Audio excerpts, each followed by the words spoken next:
Good evening and welcome to this meeting of Melton Borough Council. Evacuation procedure.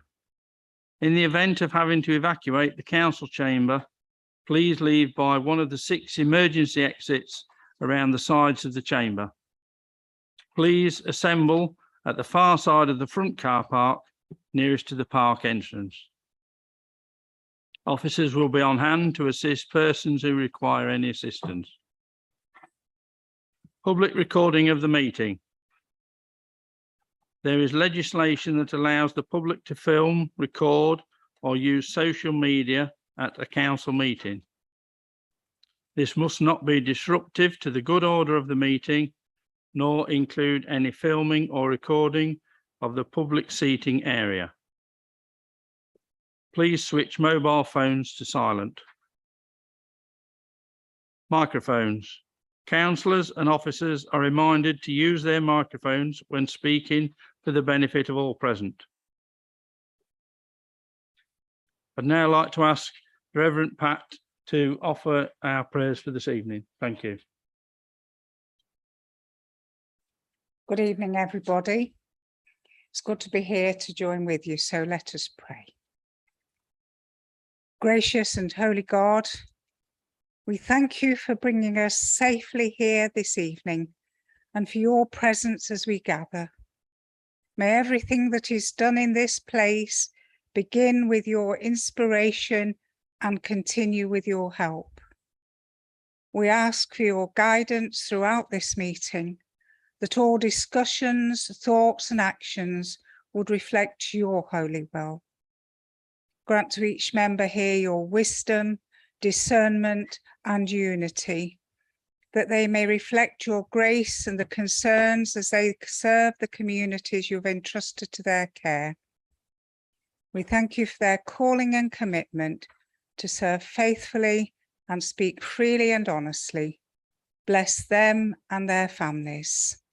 We offer these prayers, Holy Father, in the name of Jesus Christ, your Son. Amen.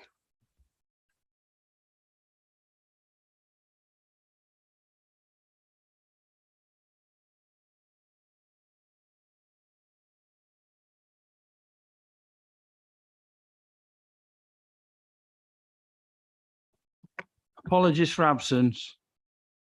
An apology for absence has been received from Councillors Freer, Holmes, Steadman, Webster, Wilkinson and Wood. Can any member wishing to give apologies for another member please indicate by raising their hand? Thank you. Councillor Posnett. Thank you.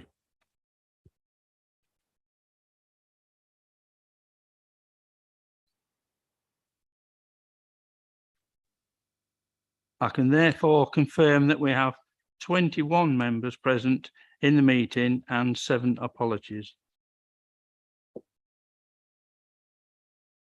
Minutes. To confirm the minutes of the council meeting held on the 12th of May 22. The leader will move and the deputy leader will second and the confirmation of the minutes. Happy to move the minutes, Mr. Mayor. Thank you. Thank you. Happy to second, Mr. Mayor. Thank you. Are there any members or officers indicating request to speak? Can we proceed with the vote then, please?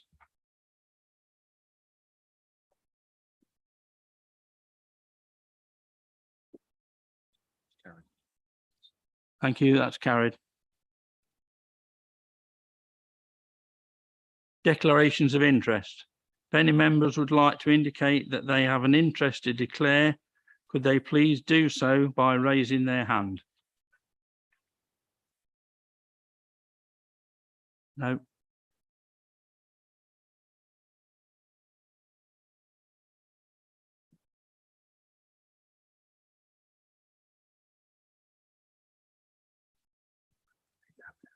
Yeah. Another registrable interest in respect of county councillors Orson and Posnett are taken as being on record for any matters which relate to the Leicestershire County Council. Note, a member with a registrable or non-registrable interest must declare the interest and consider in accordance with the Code of Conduct whether they are able to take part in the debate and vote. Right, my announcements. Firstly, I'd just like to send some congratulations out to people in our area that have been winners at the Birmingham, Alabama World Games events. Emma Barlow, who was born and raised in Melton Mowbray, has made the Muay Thai history. She is now an International Federation of Muay Thai Associations gold medalist in 21 and Olympic gold medalist at the World Games 22. Also, this is more close to me then, Sculford Tug of War team, who also won silver at the World Games and then went on to do a joint with the Bedfordshire ladies and then won gold at the Games. So I think it's nice that we've got local people on world-class events. Right, events for my year to date then. It started 15th of May with the Lord Lieutenant Mike Capper going to the county service at Leicestershire in Ashby-de-la-Zouch. 19th was a groundbreaking at the Sandham Senior Living, which is going to be down on Leicester Road. Then an unveiling of the Circle of Life in the Memorial Garden at the Country Park. That was really nicely done. It was nice to see people there and public there and interesting to talk to. Went at a civic service, which was a conversation with the new Bishop of Loughborough, Sajiv. He's a really approachable chap. And it was nice that he was having a two-way conversation about local issues throughout Leicestershire. We then went on to the Queen's Platinum Jubilee Royal British Legion, Leicestershire and Rutland, which was an evening at the Walker Stadium, Leicester. The Polish Heritage Day celebrations, that was a really interesting talk about the history of the Polish coming over to here, and that was at the New Walk Museum in Leicester. We had an interesting morning at Mencap with their little Jubilee celebrations, and it was really humbling to see these people. 2nd of June started the Jubilee celebrations with a beacon lighting up at the Defence Animal Training Regiment Centre. That was really well attended, and I think everybody enjoyed it.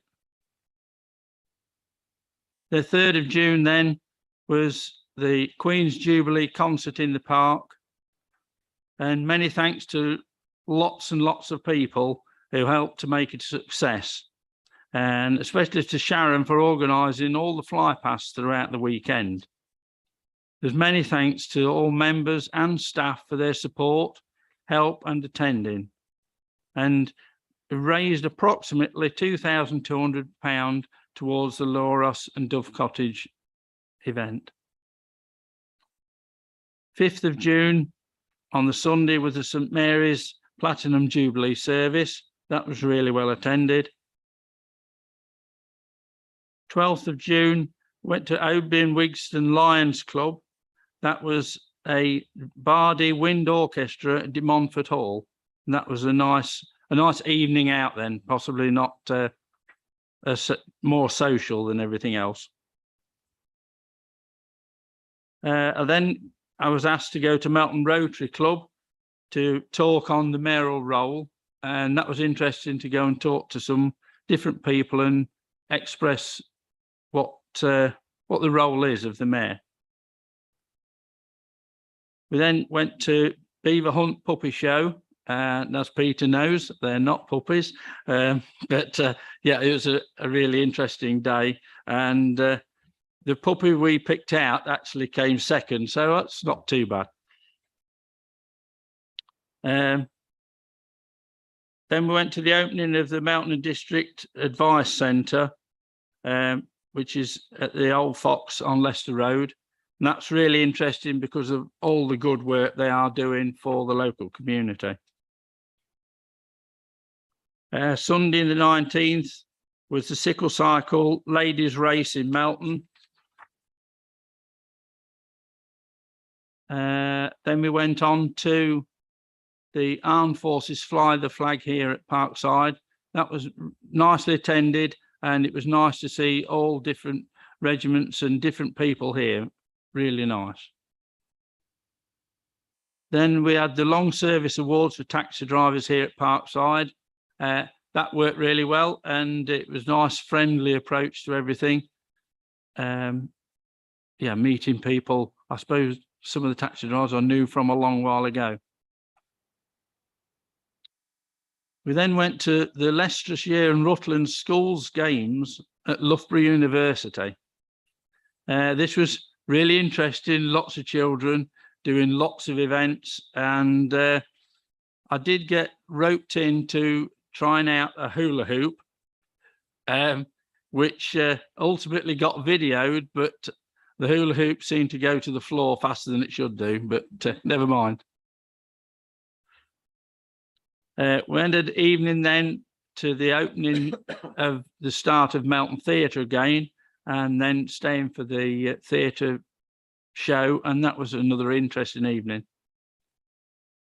The Armed Services Parade, open air service at Leicester at the Clock Tower. That was really, really well attended, and it was nice to see there was a lot of general public there all the way down the parade and everything. We then went on to Stafford Park to the Railway Challenge. This is sort of celebrating 175 years of it's building trains. It's not just miniature railway. It's the Institute of Mechanical Engineers, and these people actually develop trains for the future. And it was really, really interesting. And at the end, a Germany company actually won that day. But a few years back, there was a hydrogen train, which was at Stafford, which has then gone on to being upsized into like a real size train. Then we had the Melton in Blooms Day, but we won't know the results from that until September. The British Model Flying Association, which that's together run with the Institute of Mechanical Engineers, and this is on flying.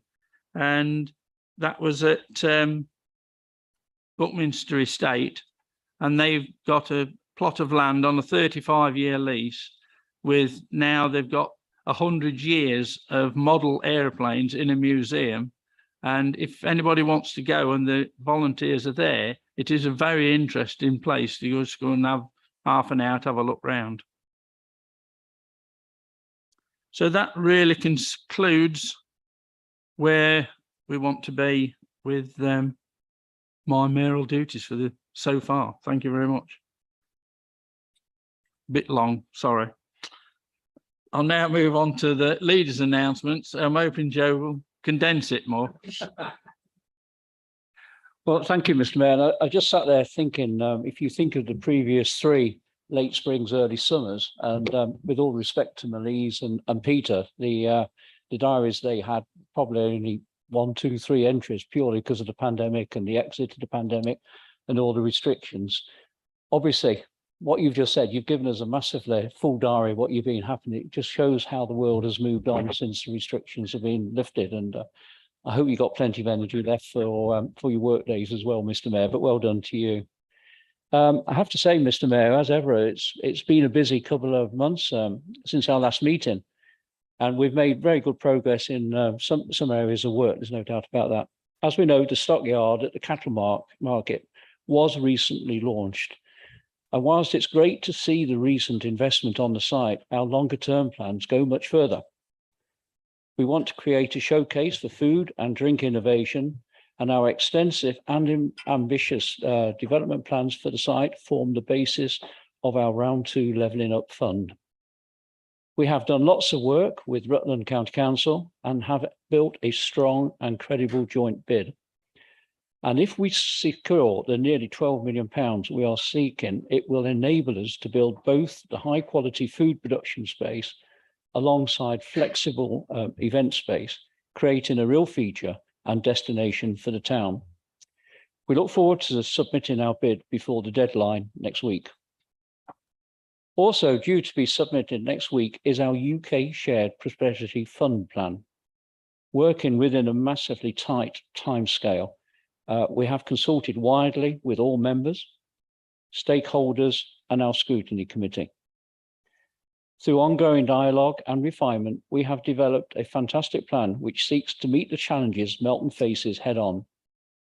We want to invest in helping people with the cost of living crisis through establishing a new community supermarket.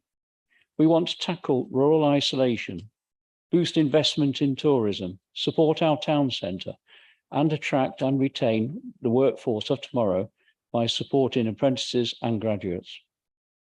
I look forward to submitting our widely supported plan and discussing and finalising with government colleagues over the coming weeks, Mr. Mayor. Whilst we should be extremely proud and confident of the high quality submissions we are making for these funds, we have to recognise that submitting bids is a competitive process and not everything we submit will succeed. We recently heard from government that our bid to secure investment to improve rail connectivity between Nottingham and Melton will not proceed to the next stage. We had done extremely well to get this far and had secured government funding to develop our business case. We made a strong case, but ultimately government has taken the view that the investment required cannot be justified at this stage. The work we have done will not go to waste, and we will continue to explore opportunities to improve this important link with Nottingham. Securing the right infrastructure to support our growth aspirations is key, as is ensuring enough new homes get built to increase housing availability and affordability within Melton. When we approved our local plan, we made a plan for growth, and I'm delighted that the more homes have been built in Melton in the last 12 months than at any time in the last 30 years.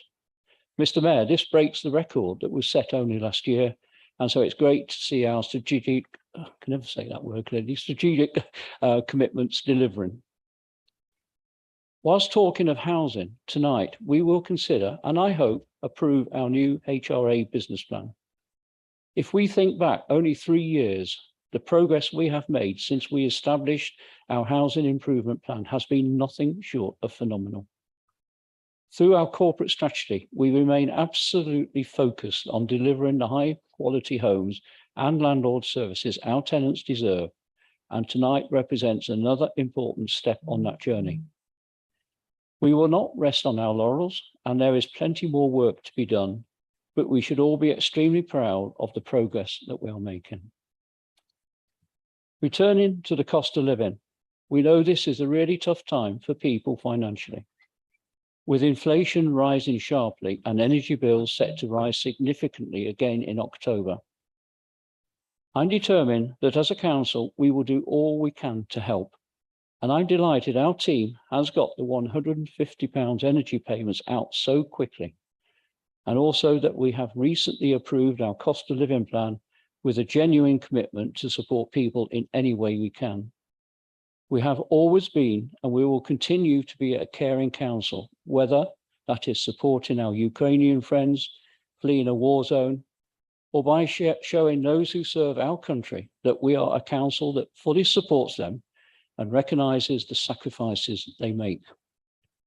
On that basis, I am, and I'm sure we all are, very proud that this year, for the first time, we have achieved the Gold Employer Recognition Award from the Ministry of Defence, demonstrating the commitment.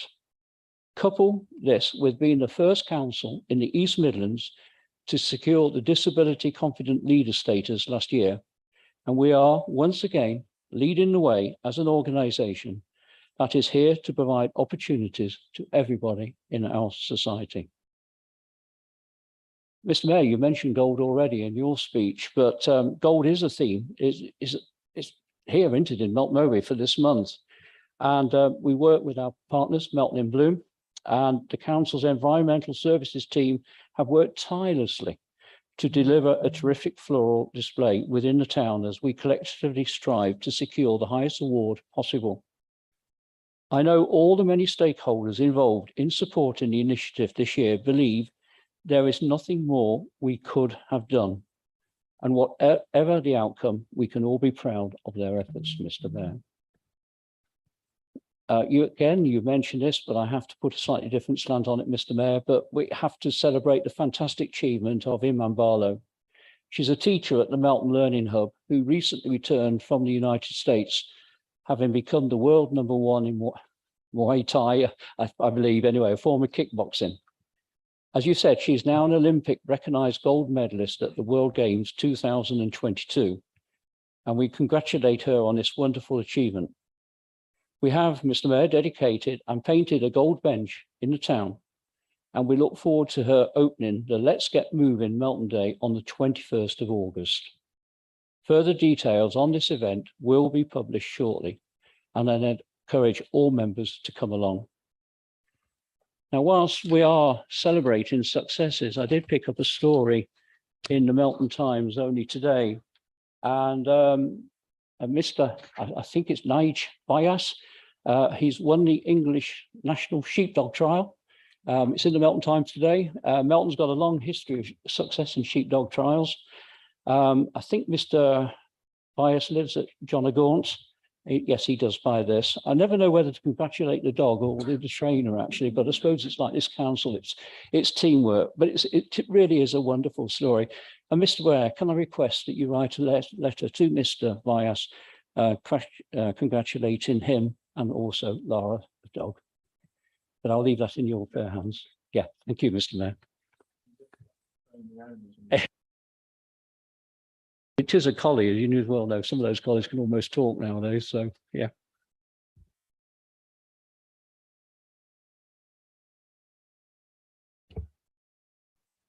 Public question time. No questions have been received. Question from members. I can confirm that 2 questions from Councillor Lumley. I therefore invite Councillor Lumley to ask his first question.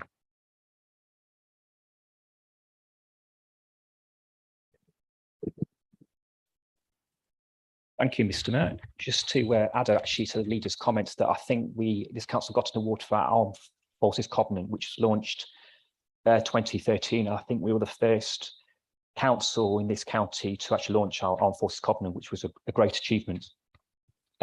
Question 1, Mr. Mayor, for the benefit of members and our audience of local residents, can I ask the leader what action has the council taken to work with the county council in order to save the centre bus number 19 Melton Mowbray Nottingham bus service?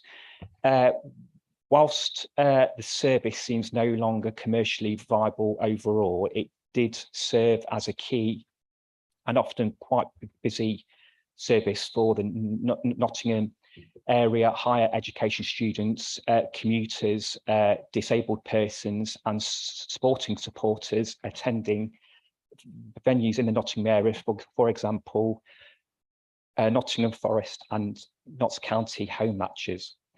Can the response include the following? A, what discussions and correspondence have taken place with Leicestershire County Council councillors and transport officers?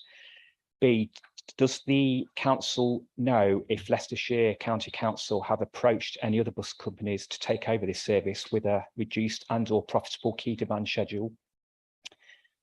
C, does the council know if Leicestershire County Council have contacted any other local councils, such as Nottingham City Council or Nottinghamshire County Councils and other key organisations connected to this service? such as Nottingham higher education establishments for part funding of this service, or even launch their own service for its students. Over the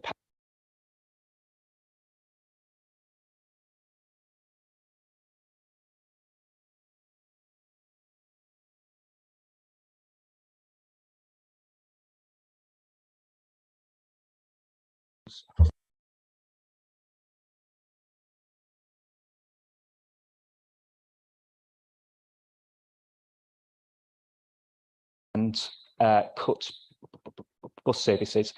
Does the council know if Leicestershire County Council will consider this option for this form of bus service? Thank you. Thank you. I will now invite the leader, Councillor Hawson, to provide a response. Thank you. Yeah, thank you, Mr. Mayor, and thank you, Councillor Lumley. I'm glad you mentioned Nottingham Forest and Notts County home matches. It is an important part of my life, as you well know. You could also added Nottingham Rugby Club, because they're just the other side, Lady Bridge, and of course you forgot Nottinghamshire Cricket Club and Trent Bridge with all the big England internationals they have, all major sporting events. And of course, Nottingham Forest Ground is almost certainly going to have a massive expansion very shortly, making it the biggest ground in the East Midlands, which is quite some claim when you say that in Leicestershire, of course, at this moment in time. Just as a quick sideline before I answer your question, I do have to remind, well, most of you, the reason I did support Nottingham Forest, we have no public transport where I live, as Peter knows, to Leicester. Absolutely nothing. Never have had. No connection with Leicester whatsoever. And so we all tend to support Nottingham Forest and Nottinghamshire hospitals, so it goes on, because we've always had a public transport link. Now, when I was a child, we had a train, of course, and the reason I used to support Nottingham Forest, I used to get on that train, 11 pennies return, which is 4.5 pence nowadays. And then we used to walk down Ark Street, bag of chips, threepence, get in the ground for 2p, programme for 6p, walk back, have another bag of chips for 3p, back to Old Dolby on the station, and then run back, and you just in time to see the Monkeys start on BBC One. So it's a well-timed schedule I had on every fortnight. And then, of course, Beeching cut Old Dolby train station. That severed the link, which even our chief executive regrets to this day. It was an incredible service, but that forced us onto the buses at Nether Broughton, and I believe it's a number 14, wasn't it, Peter, if I remember right, in those days? 2. Yes, that's right. It is number 2. And yeah, and it was well supported by certainly Nottingham people, but as you all know, over the years, bus transport has started to fall away, and it has brought challenges to Leicestershire County Council, which is the highway and transport authority for Leicestershire. And some aspects of your question, Simon, are quite technical and would ultimately need to be directed to them, I'm afraid, as I think you knew I was going to say that. Having said that, I recognise this is a matter of local importance, which does affect our borough, and therefore I am happy to respond as leader of Melton Borough Council. The County Council considered the withdrawal of this service and any alternative provision in the context of its passenger transport policy and strategy, which was approved by Leicestershire Council Cabinet in October 2018. The strategy outlines the need to consider how residents can make journeys to access essential services such as food shopping and primary healthcare that are generally available at a local centre. As part of their standard consultation process, all affected County Council members, including myself, obviously Pam, in those days it would have been Byron and one other, Alan, yeah. Members are fully informed of bus service registrations on the outcome of their impact assessment and intended action, if any. I can confirm that Melton County councillors did raise concerns at that time as part of the consultation process, knowing that the government was indicating it was going to make further funding for bus services available in the future. I myself did request, supported by Mark Frisbee and Pam. Brian Lovegrove isn't quite so impacted on this service, as you can imagine, being a Beaver resident. We did request that the County Council delay any decision until announcements had been made. Unfortunately, this was declined by Leicestershire County Council, and ultimately the County Council was unsuccessful in securing the additional funding, as we all know. In considering the number 19 bus, the County Council's impact assessment did identify that affected Leicestershire residents would continue to have access to essential services within Melton Mowbray through existing alternative passenger support provision. This includes 1. Residents on the route continuing to have access to Alice Service 15. 2. Residents in Potters Hill and Abkettleby continuing to have access to Service 25 for journeys to Melton via Stafford. 3. Residents in Abkettleby will also have access to existing demand responsive transport service, providing a return journey to Melton 4 times a week. As a footnote, I've also asked that the parishioners of Holwell are also included in that. Residents of Nether Broughton will have access to Service 23 for travel to Melton Mowbray. Through our discussions, the County Council have made it clear they recognise some journeys on the number 19 service are end-to-end, Melton to Nottingham, and that these matters are not resolved through these changes.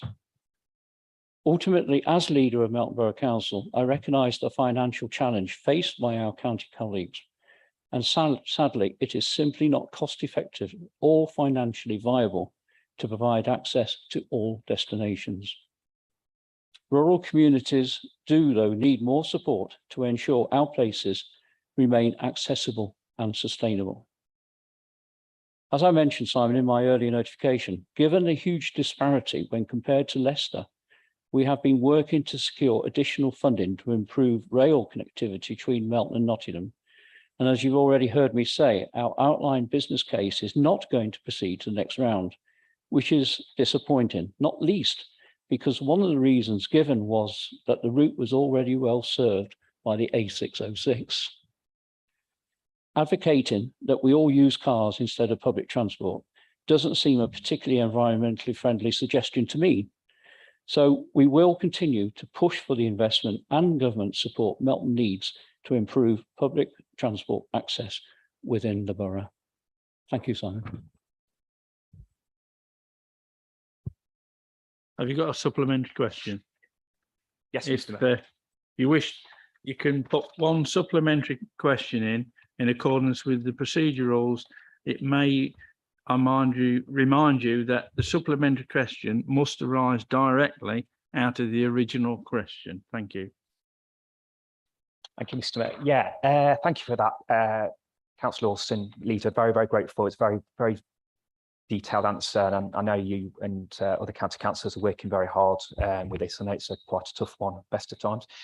What I was going to ask was, I know on BBC East Midlands today and ITV Central News in the last few weeks, there was a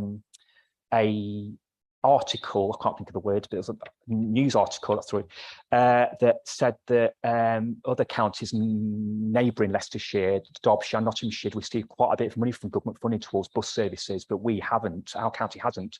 I don't know if you can possibly answer why we haven't, because you talks with our MP, Member of Parliament, quite often.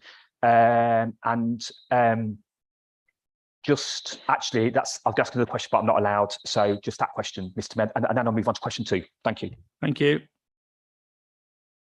Simon, you know exactly where I live, and you also know I do a huge amount of walking around. When you do a huge amount of walking around the villages, you see an awful lot of what's going on. As you well know, it's no secret Leicestershire County Council is strapped for funds. They're just running out of money. Really as simple as that. If you've seen the recent news from Nick Rushton claiming, is it scary or frightening? Isn't it frightening? That's it. That's his view, that they are so challenged with finding money. Now, it's quite interesting. When this closure was first announced, there was no mention of Upper Broughton or Hickling Pastures or Stanton on the Wolds. It was always, Nether Broughton and Abkettleby. And when I walk into Nottinghamshire, what Nottinghamshire have done is they have sort of set up, it's pretty obvious that it's a very little bus. Peter, you probably know more than I have to on this one. They have a little bus. How often it runs, I don't know. Certainly, I've tried at the county council, but there's just simply no money, Simon. But that would be the ultimate aim, obviously. Following the, I think it was a group meeting, we talked about the number 19 closure, and Peter sent me an email the following day asking how many used that service. I remember, Peter, and I heard somewhere that on average 19 people a day used that bus, the number 19, so 19. Yeah, so obviously it's not a lot of people. What I can say is when I walk at 8 o'clock, when I walk at 5 o'clock, the bus has people in it. Middle of the day, often no one in it at all. And the difficulty the bus operators have, of course, it's always easy to fill a bus, shall we say, at 8 o'clock and 5 o'clock, but it doesn't just go to sleep and the driver doesn't just disappear and you don't pay. They've got to have 8 hours, they've got a constant run. And that's the issue we face, and I'm sure you appreciate that, Simon. But please, Simon, you can be assured we're doing all we can, particularly at the county council level, and never hesitate to come back to me at any point in time. Thank you. Would you like to do your second question now, Simon? Thank you, Mr. Mayor.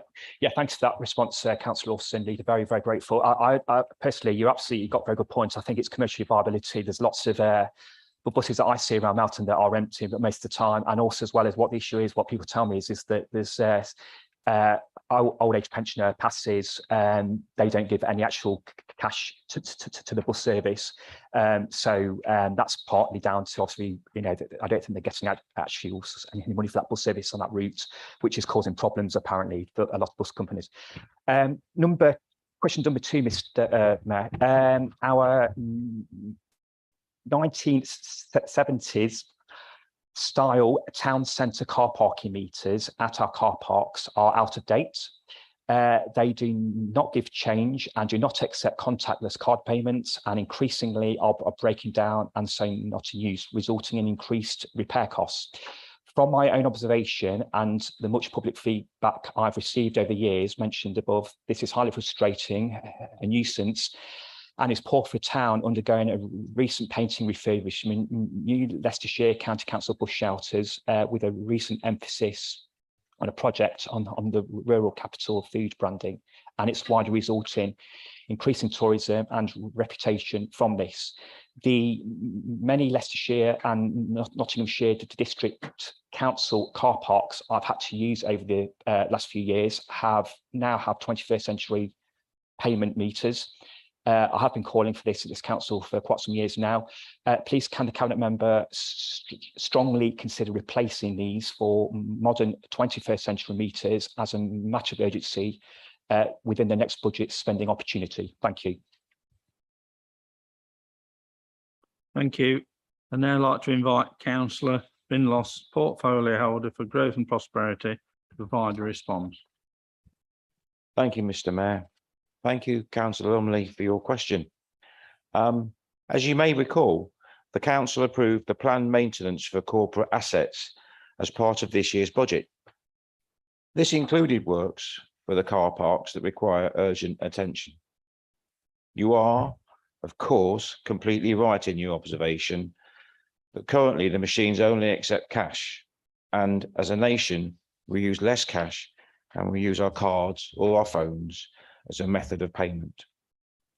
We do, however, have the facility in all of our car parks to use the pay by phone, allowing our customers to pay by card through an app on their phone.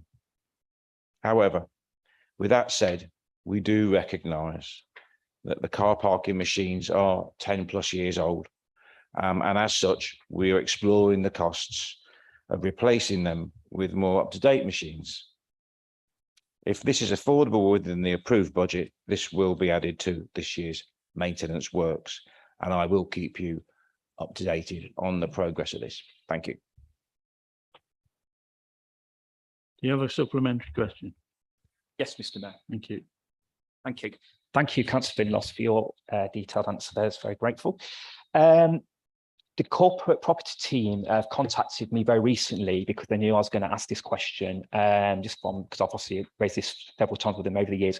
There is now central government funding for car parking meters just alone, apparently, just come out. And so all councils across the UK can now apply for this funding to replace all of their car parking meters, which is really good.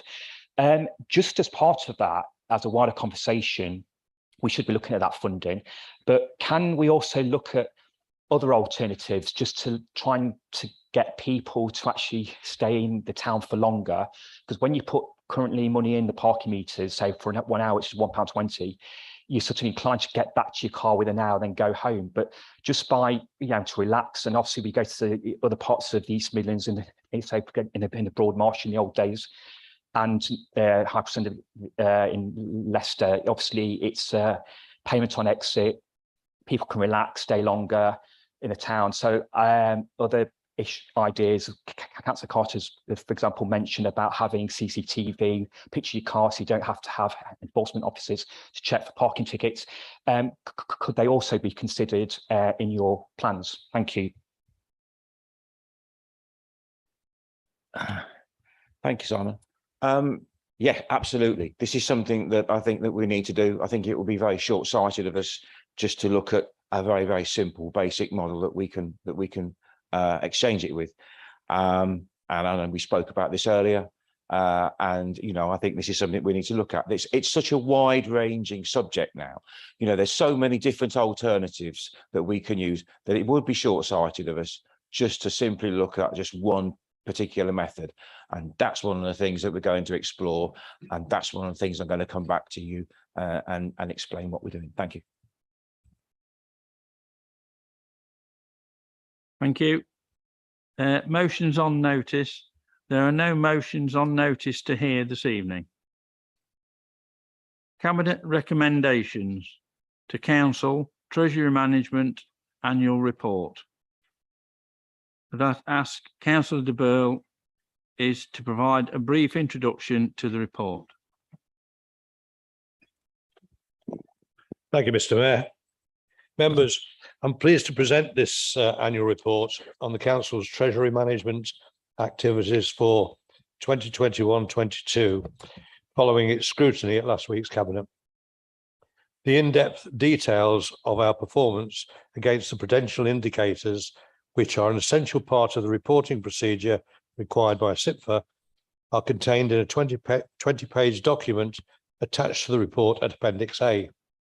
In summary, the key facts, which are shown in the table at 4.4 of the paper on page 21, are that the capital financing was down to 31.55 million versus 31.56 million. Gross borrowing was also marginally down at 31.479 million versus 31.49 million. That our gross borrowing at 31.4 million remained well within our authorised limit of 46 million.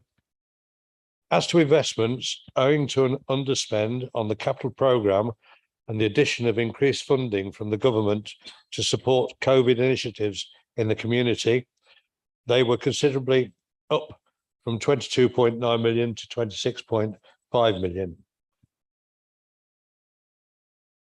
And with an overall investment return of 0.82% versus 0.81% in 2021, an additional income over expected of 35,000 was achieved. Mr. Mayor, given the climate that existed throughout 2021-22, I believe this is a much better than could have been expected performance.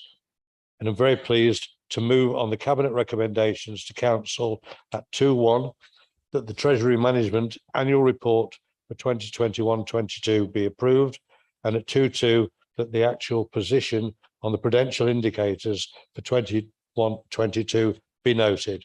Thank you. Can I ask the leader to second, please? Yeah, I'm very, very pleased to second 2122 to Councillor's proposal, de Burgh's proposal. Just a very short comment from me. I'm just very, very pleased to see in 410 continuing considering the impact that COVID has had, and already mentioned your diary, for instance, it's only just come back to normal. We've been through a traumatic time, and that the council is monitoring its investments and maturity length and looking for diversity. So I'd like to congratulate the Treasury team for shaping up well on that one. So thank you very much. Thank you. I'd now like to open the debate and invite members to raise their hand if they indicate whether they wish to speak, please.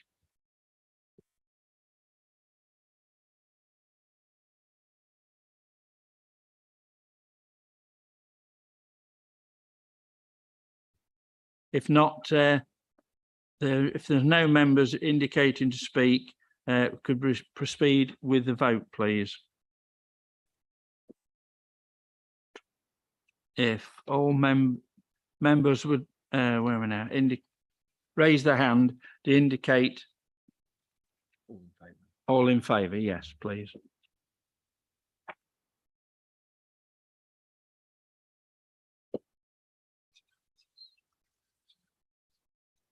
Thank you. That's unanimous.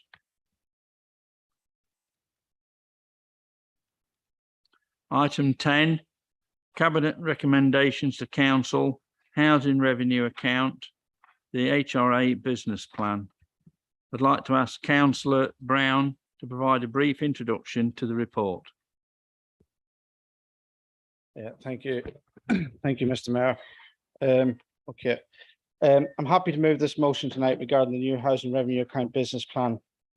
I would like to take this opportunity to thank officers for all the hard work that they have put into this plan. Officers have listened to tenants and members and produced a robust, fair and transparent plan. Also, I would like to thank Councillor Child and the Scrutiny Committee for all the hard work and the many meetings to help shape the plan, and also the fact that we've stress tested the actual housing revenue business plan based upon the request of myself and the Scrutiny Committee. Finally, and most importantly, I would like to thank all of our tenants who responded to surveys, attended workshops and positively engaged in the consultations and processes. This report introduces the Council's Housing Revenue Account Business Plan for the period of 2022 to 2052. The business plan is a result of a long period of work and marks a key next step in our housing improvement journey.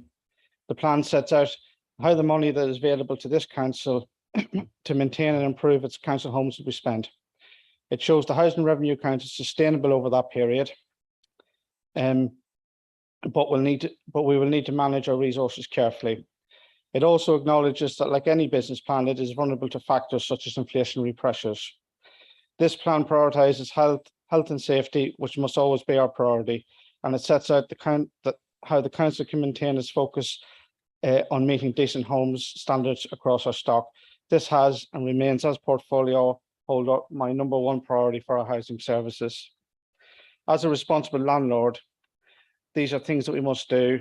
There are also housing improvements that are a matter of choice, affordability and prioritisation within the remaining budget available. The policy recommendations within the business plan set out our approach to these things. The business plan shows that after meeting our obligations, there is an average annual budget headroom of £796,000. This will need to be carefully managed, including through a detailed 5-year asset management plan, which officers have commenced work on, and through taking into account the situation and context around this, for example, inflationary pressures or future changes to the decent home standard.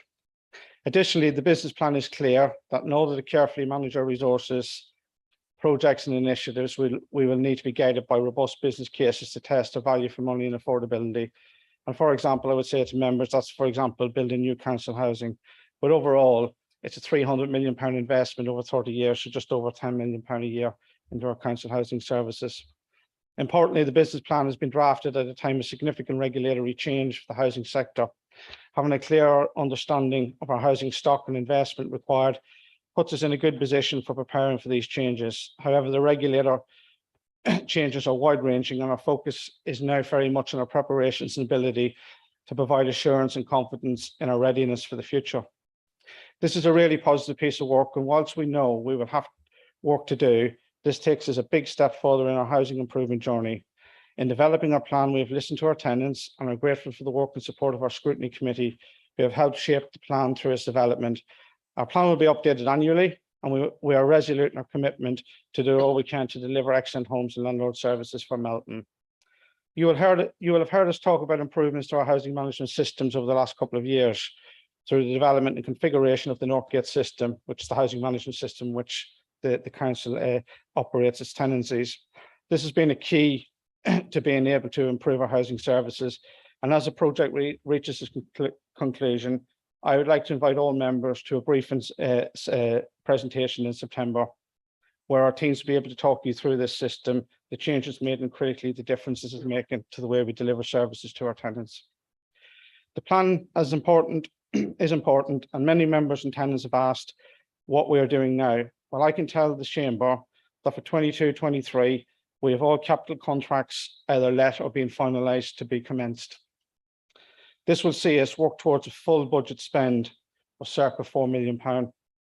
Revenue budgets are also on track, and as the year goes on, expenditure will be reported along with overall performance such as tenant satisfaction. We are nearing also the end of a £640,000 investment in energy efficient programme to around about 50 homes, of which 50% of that has actually been secured via E.ON via grant.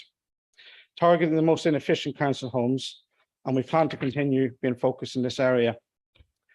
A new look tenants newsletter will shortly be sent to all our tenants, giving advice on how to access support with the cost of living and ensuring they can afford to heat, eat and maintain their own homes. The council will be at the forefront in ensuring anyone who asks for support is given it directly or referred to the relevant support agency. This approach is also available to non-tenants, and I'm working closely with Councillor Graham on this. Cost of living is very much at the forefront of our thinking, and we'll be taking this into consideration as we progress our plans through the year for 23-24. Finally, yesterday with officers, I visited the homes of many tenants in South Melton. We actually visited 30 homes in total. The majority of tenants were happy with our services, and the homes, I have to report, were in really good condition, and the tenants were very interactive with our discussions on the doorstep, and all invited us into their homes to look at issues, etc. We've taken on board their comments, and some really interesting comments such as improving communication, on which we've already started discussing today actually between members and officers. Also this week, we also saw 25 tenants attend and participate in our newly created tenant engagement forum, which is absolutely amazing, considering we were struggling to get half a dozen members this time last year. So a lot's been done, a lot more is happening, and we recognise a lot more needs to be done, and we will ensure that focus is maintained. And once again, I would like to thank everybody who's been involved in getting us this far, and hopefully we can all work together on the journey to get it to what will be a really good service. So happy to move, and I'm not going to read through them because we'll be here all night. 2.1, 2.2, and all the numbers right through from 2.21 to 2.210 ABC. Okay, thank you. You second, please. Yeah, certainly. I'm very happy to second the recommendations, as I say, which will go from 2.1 down to 2.10 on the blue order paper. Mr. Chief Executive, I'm going to ask you a question. You don't have to answer actually, but I still ask the question. When you're in your LGA circles or DCN circles and you ever hear of a competition for the best cabinet lead member for housing, can you let me know? Because that's what we've got here. Country's best lead member for housing. He's done an incredible work.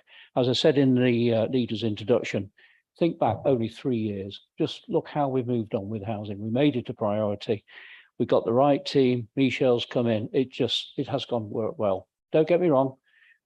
I genuinely believe it's one of those services we'll never quite get right. That's the beast we're dealing with. But we are doing so well. We've come a massive long way. Huge thanks to Ronan, huge thanks to the housing team, and a huge thanks to all of you for supporting. So happy to second this, Mr. Mayor. Thank you. I'd now like to open the debate and invite members to raise their hand to indicate whether they wish to speak, please. Thank you, Mr. Mayor. Yes, Ronan, a very good speech. Congratulations. Can I just say one thing is where you went around with officers, when you go around again, can we invite the ward councillors to go around, please, if we can, get involved? Is that okay? Absolutely. It was I know last night I was rushing from work and I didn't fully pick up. I don't know whether we did invite ward councillors. I know we did in the previous one, but it might have been a little bit of a lapse of us, and I will apologise that if ward councillors haven't been invited, but that was mainly down to my personal commitments through my own work. So apologies to anybody that I left out, but certainly will do in the future, Councillor Carroll. Councillor Higgins. As Councillor Carter was saying, I think it's a really good paper, Councillor Brown, and I think as the leader was saying, is you've got a lot to be proud of here, and congratulations to you and all the officers. I think it's great of how this service has turned around, and I felt that in the Somerby ward, and I know the chief executive will know. I'm not going to mention a particular area, but I had to write to him a couple of years ago about a particular area, and it's absolutely turned around. That has it's still some work to go, but I'd like to thank, through the work that you've done, Councillor Brown, and the officers of getting that focus, because we have managed to get solar panels on the social housing that's in my ward. Which absolutely right now, Councillor Brown, that's absolutely really working for them. And I was only speaking to someone yesterday of the amount of money that, while the sun's working, and it's working really well at the moment, the amount of money they're saving. And it's unbelievable because of the way energy is. And all of us here, officers, members, and residents, know how expensive energy is. I just know that in my own experiences, I've got a direct debit through for just electricity. I'm not going to say the particular amount, but it's about 3 times as much as what I was paying last year. And okay, the £150 that the council has handed out, and that's been fantastic. This council was one of the best at that. But equally, it's been really difficult for our tenants. And so what we're doing for our social tenants in terms of, in my ward, the insulation, the renovations that you're doing, managing some of the difficulties as well, to making sure that people enjoy the environment that they're in, and being a good, responsible landlord. And this council, in my view, in my ward, has dramatically changed on that. The only reason I'm also speaking on that, and as I say, I'm going to be voting for its fabulous paper. I'd like to pay tribute to not just the team that's in it at the moment, but also Andrew Cotton, who was here, but Michelle, who then has taken it on.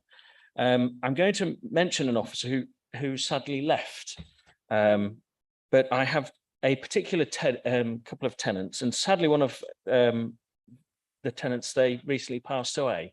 Ed will know the case I'm going to talk about, and so will Michelle.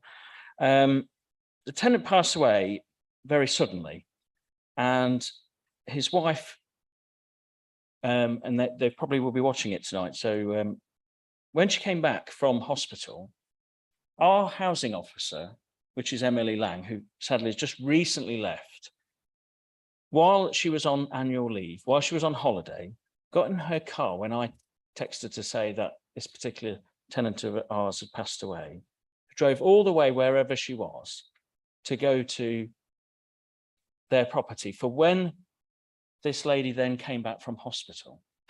When she told me she did that, I was very much moved. Straight away, I rang Michelle, and I know I messaged you, Ed, because I think sometimes it's very easy, as you were saying, Councillor Brown, so it's very easy, and as the leader was saying, very easy to complain about when things go wrong, but we should celebrate the success. And what Emily did is, the tenant hadn't come back because it takes time for, obviously, things with the hospital. She waited there 2.5 hours, waiting for when our tenant came back. And when our tenant rang me up, she was so moved that one of our council officers did that. It shows the excellence and the care that Emily did. 1 minute, Mr. Mayor. No, I'm nearly finishing, thank you. Emily and the local police force then attended the funeral, which again was way above what I think, above and beyond the duty. And on her second to last day, she went round to say to the tenant in my ward to say that she was leaving, which really caused her very much upset. And I get a phone call, and our tenant then rang the council to see if she could buy some flowers, didn't know how she could pay for the flowers.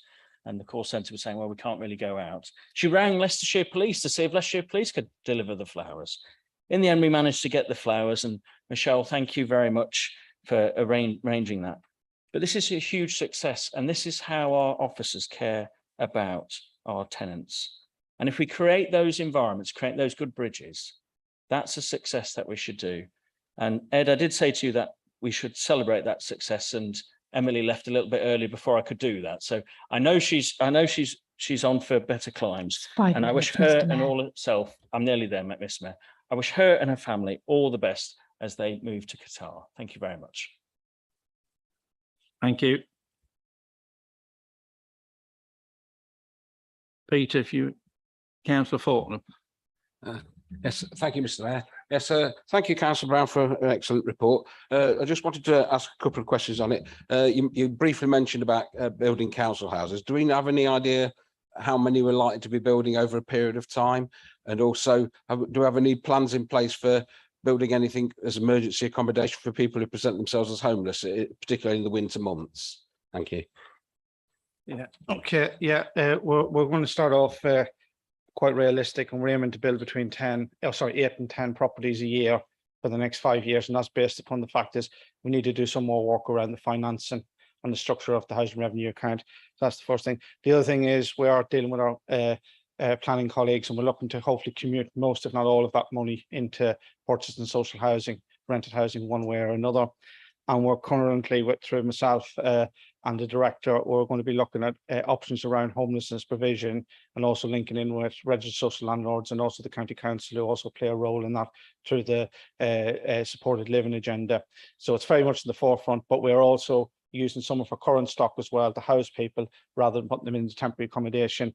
And we've greatly reduced the use of our B&B accommodation and our temporary accommodation. And I'm more than happy to give you, I don't have it off the top of my head, the figures, but I'm more than happy probably early next week to send those figures to you, Councillor Faulkner. Thank you.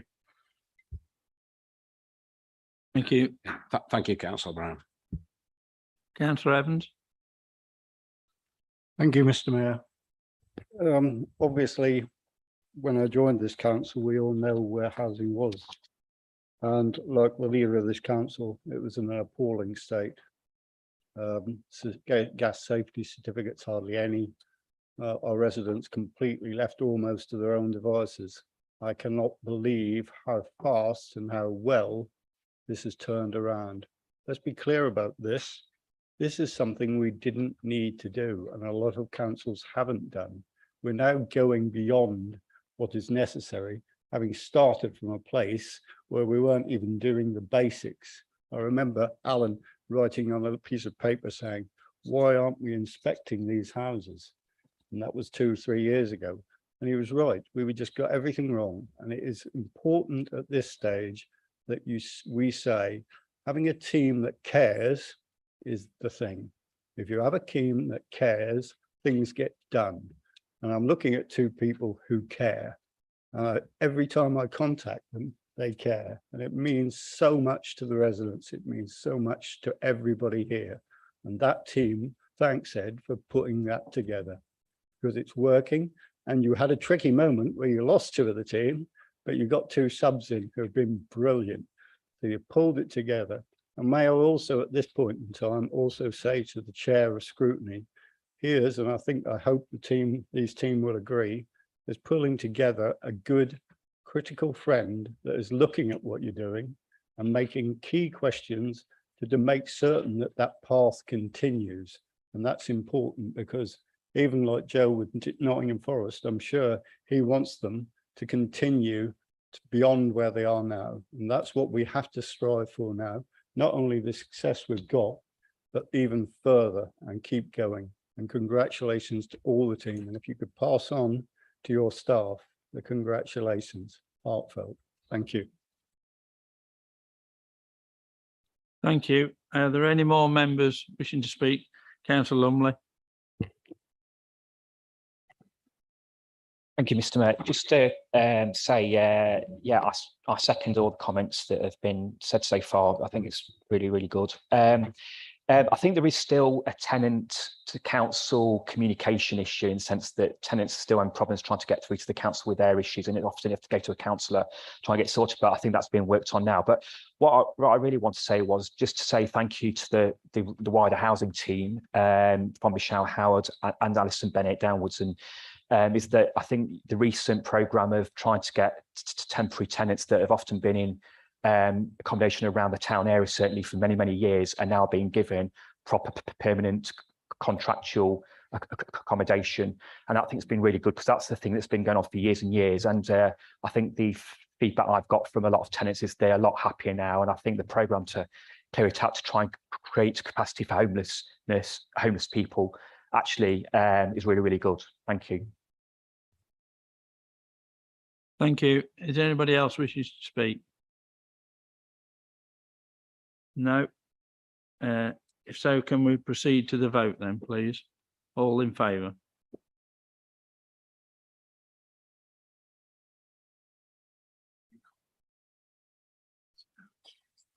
Thank you. That's unanimous.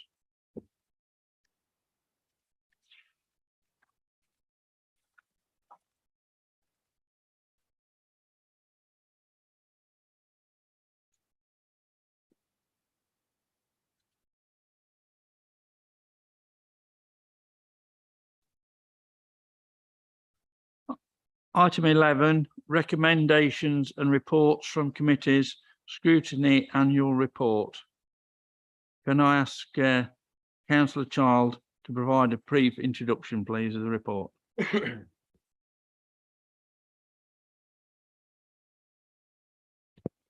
Thank you, Mr. Mayor.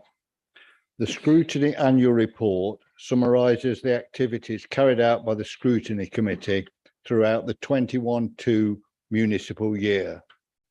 There have been reports considered at committee meetings, portfolio holder presentations, task and finish groups, reviews, and more recently, workshops.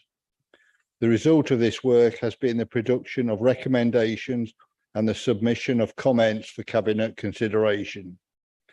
During the course of the year, it has been made clear that the function of scrutiny has developed a more collaborative and partnership role with the executive, as members of the committee seized upon the opportunity of getting involved at a developmental stage of policy development, as evidenced by scrutiny's involvement via the workshops in the HRA business plan, the town centre master plan, and the asset development plan.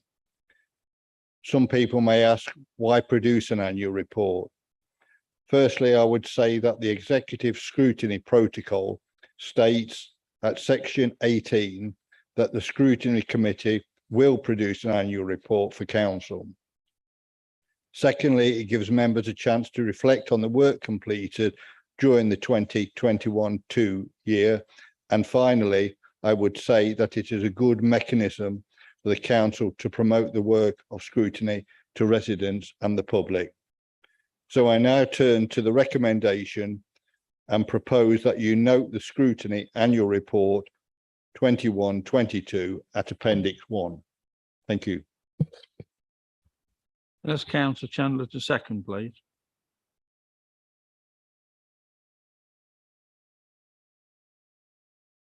Thank you, Mr. Mayor. I'm more than happy to second. Thank you.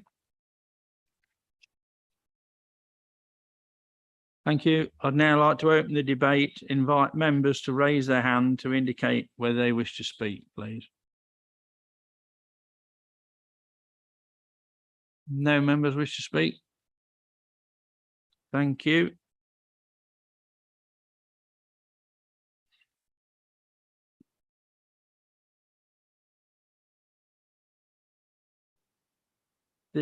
This item is to be noted, is that correct?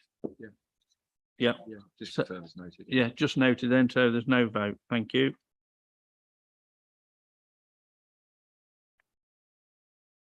Item 12. Councillor leave of absence.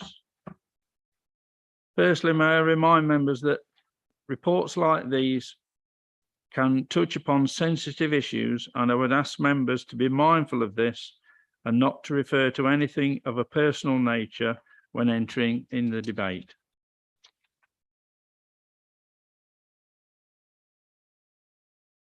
I'd like to ask the leader to provide a brief introduction on the report, please.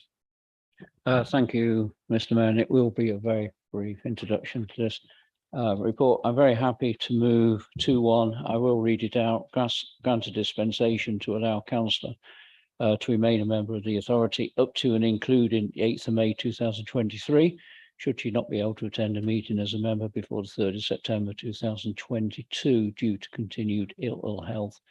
I believe all the information that's needed in this report. I've got nothing else to add. Thank you, Mr. Mayor. Thank you. I'd now like to ask the deputy to second the motion, please. Mr. Mayor, I second the recommendation. Thank you.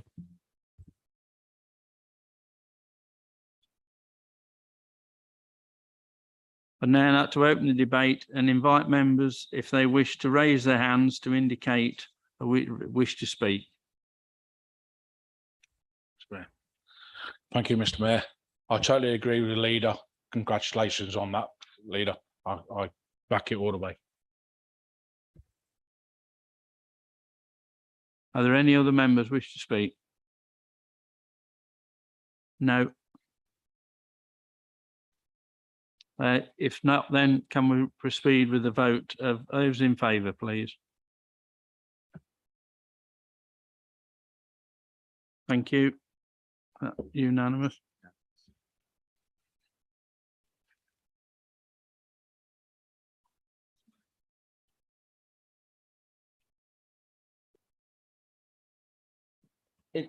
Thank you, Mr. Mayor, and very pleased that that one went through. Mr. Mayor, my apologies, but it's my goddaughter's birthday, and so to make sure I keep with that appointment, I'm going to leave now with your permission, if that's okay.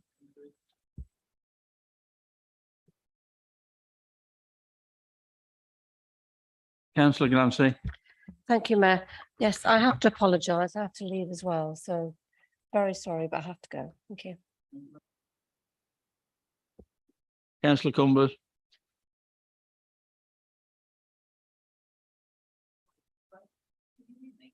Yeah. Thank you. Yeah, many apologies. I have to go home and make an urgent phone call. Okay. I hope you'll excuse me. Thank you. Thank you.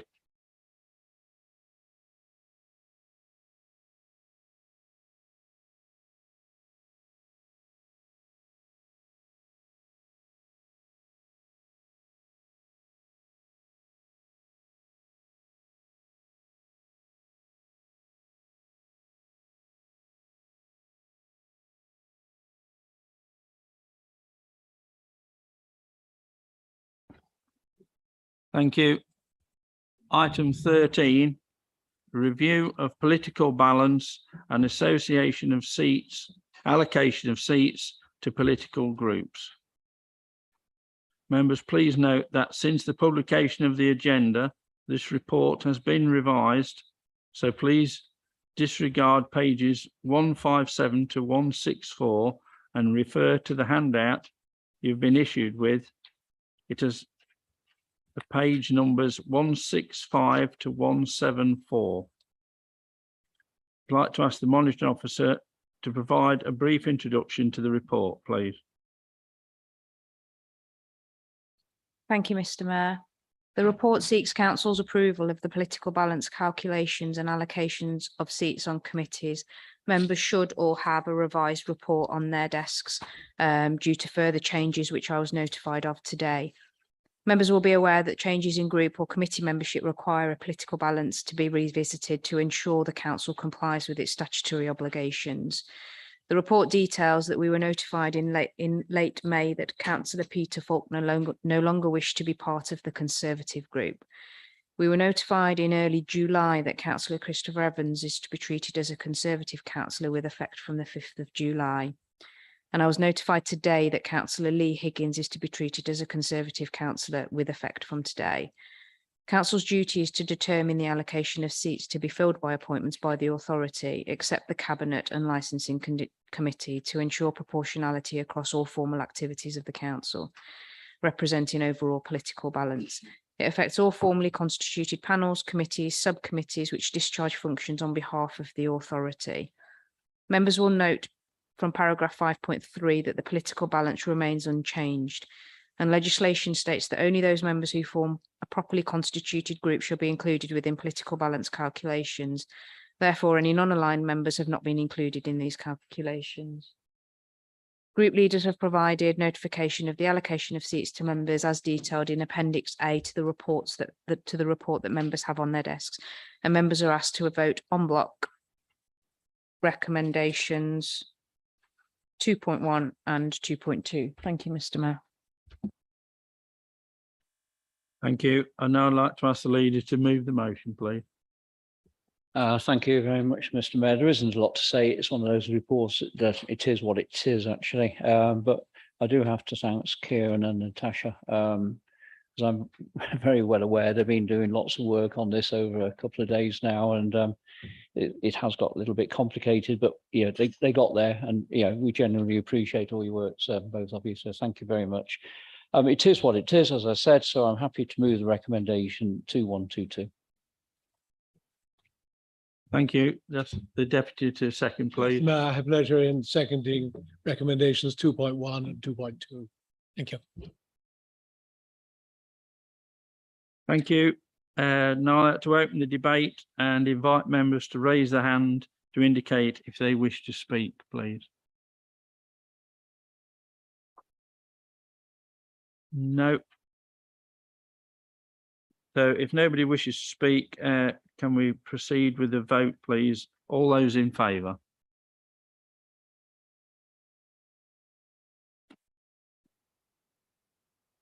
Yeah. 17 in favour. Yeah, 17 in favour then, thank you. And any against? And any abstentions? Thank you. It doesn't affect me.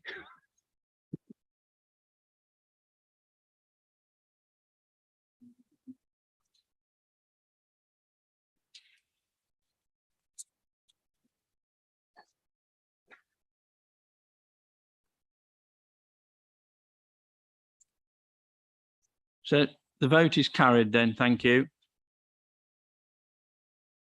I think that's the end of tonight's agenda. Finally, though, I'd just like to invite members who would like to stay for a short while to the Mayor's Parlour for a short social time following tonight's meeting. This has not happened for a long time. There will be alcohol, and also for those driving home, tea, coffee or soft drinks. I'd like to thank you all for your attendance and declare that the meeting is closed at